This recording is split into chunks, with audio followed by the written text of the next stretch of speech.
कैसे हुआ राजा शांतनु और गंगा का मिलन। दोस्तों आइए जानते हैं राजा शांतनु और गंगा का मिलन कैसे और क्यों हुआ। दोस्तों राजा हस्ती के हस्तिनापुर नगर के निर्माण पश्चात उनकी अगली पीढ़ियों में एक के बाद एक शासन करते गए।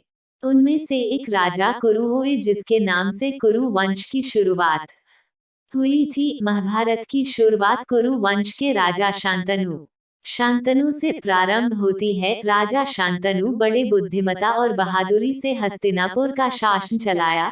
शांतनु को आखेट का बहुत शौक था और राजपाट से समय निकालकर वो आखेट पर जाते थे। एक बार शांतनु को वन में एक हिरण दिखा और उन्होंने हिरण को अपना निशाना बनाने का प्रयास किया। वो हिरण एकदम शांत था और शांतनु उसके ओर शांत होने का इंतजार कर रहे थे। जैसे ही उन्होंने तीर लगाने का सही समय देखा, उन्होंने हिरण की तरफ तीर छोड़ दिया, लेकिन अंतिम समय पर हिरण के थोड़ा सरक जाने से उनका तीर चूक गया।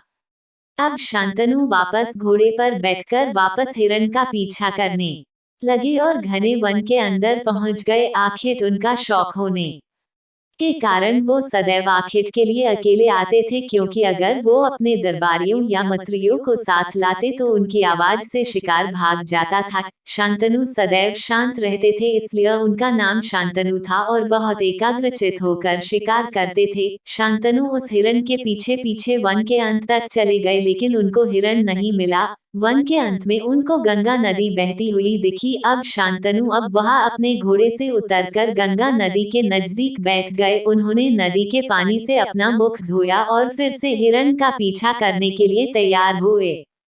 जैसे ही वो घोड़े पर बैठने के लिए उठे, शांतनु ने अपने समक्ष एक सुंदर महिला को देखा। उन्होंने ऐसी महिला अपने जीवन में कभी नहीं देखी और उसे देखकर मंत्रमुग्ध हो गए। शांतनु उस महिला के पास दौड़कर गए और उससे नाम पूछा। उस महिला ने शांतनु के प्रश्न का कोई उत्तर नहीं दिया और चलने लग गई। शांतनु उसके पीछे भागकर गए और उससे अपना नाम बताने की प्रार्थना की। अब शांतनु ने अपना परिचय दिया कि वो हस्तिनापुर के राजा है। अब उस महिला ने मुस्कुराते हुए पूछा, राजन, आप मेरा नाम क्यों जानना चाहते हैं? दोस्तों शांतनु ने अब खुद को संभाला और निर्भीकता से कहा, मैं आपसे विवाह करना चाहता हूँ। अब उस महिला ने कहा कि मैंने तो आपसे ये प्रश्न नहीं पूछा था, मैं तो आपसे ये पूछ रही थी कि आप मेरा नाम क्यों जानना चाहते हो। अब शांतनु ने कहा कि मैं जीवन भर आपको कल्पना में देखता रहा हूँ। अब उस महिला ने कहा, मैं आपसे शादी कर सकती हूँ अगर आप मुझसे वादा करें कि ना तो आप मेरा नाम पूछेंगे और ना ही मेरे द्वारा किए जाने वाले किसी कार्य पर प्रश्न करेंगे। राजा शांतनु ने हामी भर दी। अब शांतनु ने कहा, वचन के अनुसार मैं आपका नाम तो नहीं पूछ सकता हूँ, लेकिन आप मुझे गंगा नदी के समीप मिली, इसलिए मैं आपको गंगा कहकर पुकारूंगा। अब वो महिला हंसने लगी, क्योंकि शांतनु ने अनजाने में उनका असली नाम बता दिया था।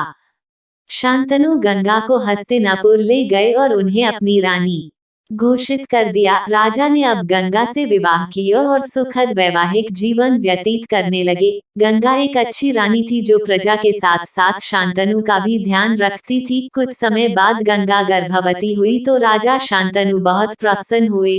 जब उनको ये सूचना मिली कि उनको पुत्र हुआ है तो वो दौड़ते हुए रानी के महल में प्रवेश किया तो महल को खाली पाया। राजा शांतनु ने दसियों को गंगा के बारे में पूछा तो दसियों ने झिझकते हुए कहा कि रानी बच्चे को लेकर बाहर गई है और उन्होंने उनका पीछा नहीं करने का आदेश दिया है।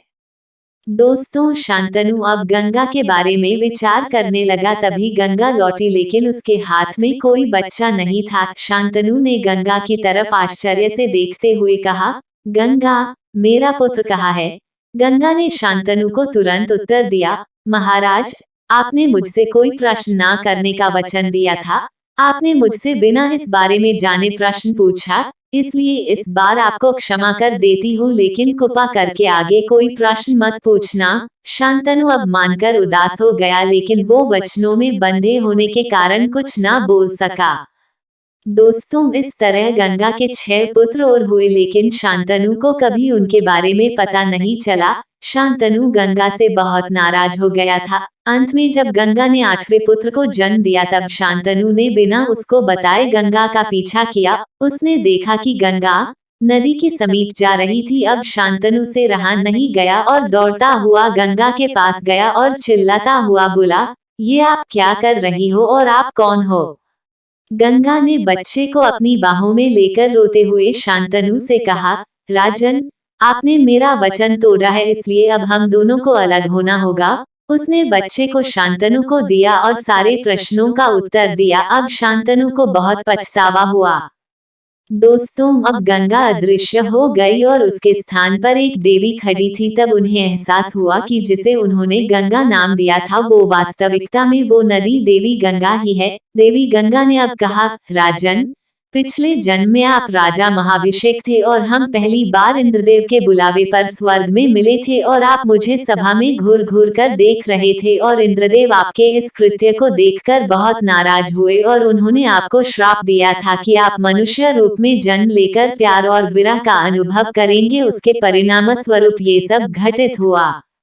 दोस्तों, शांतनु ने अब अपने पुत्र के विषय में गंगा से प्रश्न किया। गंगा ने हंसते हुए कहा, राजन, आपको एक श्राप और मिला था जिसके बारे में मैं आपको बताती हूँ। ऋषि वशिष्ठ के पास नंदिनी नामक गाय थी और उसको वो बहुत प्यार करते थे। उसके बछड़ी को जन्म दिया था जिसको वो अपनी बेटी की तरह मानते थे। उस समय स्वर्ग के 8 देवों को वासु कहते थे। वासुओं ने जब नंदिनी को देखा तो वो नंदिनी को ले जाना चाहते थे और वासुओं ने अपने भाई प्रभासा को उकसाकर गाय और बछड़ी को चुरा लिया। ऋषि वशिष्ठ ने क्रोधित होकर वासु को मनुष्य रूप में जन्म लेने का श्राप दे दिया था, लेकिन वासु के माफी मांगने पर श्राप में कमी कर दी, जिसके अनुसार 7 वासु जन्म लेते ही स्वर्ग में चले जाएंगे और 8वां वासु प्रभासा इस धरती पर ही रहेगा जिसने उस गाय और बछड़ी को चुराया था और उसको पृथ्वी पर लंबा जीवन व्यतीत करना होगा। मैं धरती पर पहले ही आ चुकी थी, इसलिए वासुओं ने मुझे उनकी मां बनने को कहा, इसलिए 6 वासुओं को जन्म लेते ही मैंने स्वर्ग में पहुंचा दिया। दोस्तों, शांतनु पूरी कहानी सुनकर विलाप करने लग गया और उनको अपने पिछले जन्म की गलतियों पर पछतावा हुआ। अब शांतनु ने गंगा को रोकने का प्रयास किया, लेकिन गंगा ने कहा कि अब वो इस जन्म में कभी नहीं मिल सकते हैं। अब शांतनु ने अपने पुत्र के लिए रुकने को कहा तो गंगा ने कहा, राजन, हमारा पुत्र अपने माता पिता के साथ सदैव नहीं रहेगा।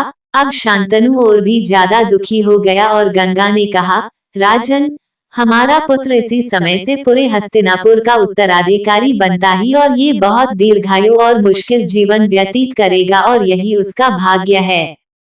दोस्तों, गंगा ने कहा कि वो स्वर्ग में उसका पालन पोषण करेगी और सब कुछ सीख जाने पर उसे वापस आप तक भेज देगी। ये कहकर वो उनके पुत्र को लेकर अदृश्य हो गई और शांतनु एक ही दिन में अपने पत्नी और पुत्र को खोकर बहुत दुखी हुआ, लेकिन सारा सच जानने से उसे राहत मिली कि उनका पुत्र स्वर्ग में पलेगा और फिर धरती पर आएगा। इस तरह शांतनु के जीवन से गंगा चली गई।